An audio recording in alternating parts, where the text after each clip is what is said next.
Penonton laga PSM Makassar versus Persib Bandung tetap ramai meski digelar di hari kerja.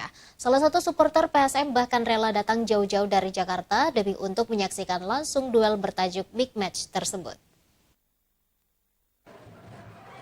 Sebanyak 15.000 lebih penonton hadir menyaksikan langsung duel PSM Makassar kontra Persib Bandung di Stadion Gelora B.J. Habibie Parepare Senin malam. Antusias para penonton tetap besar meski pertandingan ini sempat diundur dan dipindahkan ke hari kerja.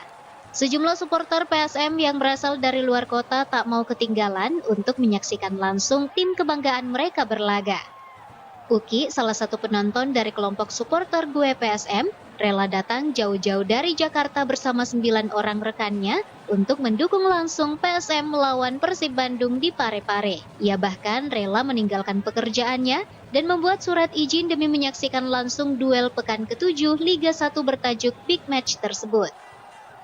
Sejak PSM Makassar bermarkas di kota Parepare, antusiasme supporter yang datang langsung menonton di stadion cukup tinggi.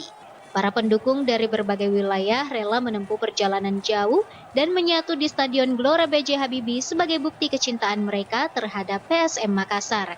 Wahyu Saputra, Selebes TV.